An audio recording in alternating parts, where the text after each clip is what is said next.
मुन्ना और चिंटू जंगल में घूमने के लिए गए होते हैं। अचानक जमीन फटने लगती है। चिंटू और मुन्ना देखने लगते हैं, पर वह दोनों जमीन के ही अंदर घुस जाते हैं। मुन्ना और चिंटू एक कछुआ की दुनिया में पहुंच जाते हैं।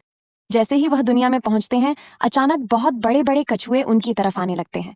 एक कछुआ चिंटू को पकड़कर और एक पिंजरे में बंद कर देता है और मुन्ना को पकड़कर वह कछुआ के राजा के पास ले जाते हैं। राजा कहता है, आओ मुन्ना, मुझे तुम्हारा इंतजार था। मुन्ना राजा से कहता है कि मुझे तुमने यहाँ क्यों बुलाया है और मेरा भाई चिंटू कहाँ है। कछुआ का राजा मुन्ना से कहता है कि तुम्हारा भाई चिंटू सुरक्षित है। मुन्ना कहता है, मेरा भाई किधर है? तो कछुआ का राजा मुन्ना को बड़ी एलसीडी पर चिंटू को दिखाता है। मुन्ना कहता है कि तुमने क्यों कैद कर है चिंटू को? कछुआ का राजा कहता है कि मुझे तुमसे एक काम करना है, तुम अगर मेरा काम कर दोगे तो मैं तुम्हारे भाई को छोड़ दूंगा। मुन्ना कहता है, बताओ क्या काम है?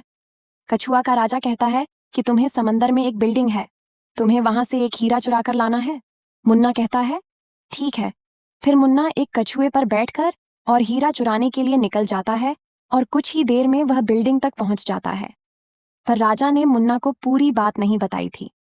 मुन्ना जैसे ही बिल्डिंग के पास पहुंच जाता है तो मुन्ना को वहां भूत दिखते हैं। से सामने वही हीरा दिखता है। मुन्ना जैसे ही उस हीरे पर हाथ लगाता है, मुन्ना को बहुत तेज झटका लगता है और मुन्ना जमीन पर गिर जाता है। मुन्ना कहता है कि अगर आप लोग चाहते हो कि मेरा भाई चिंटू मुझे मिल जाए तो आप लोग लाइक और सब्सक्राइब जरूर करें।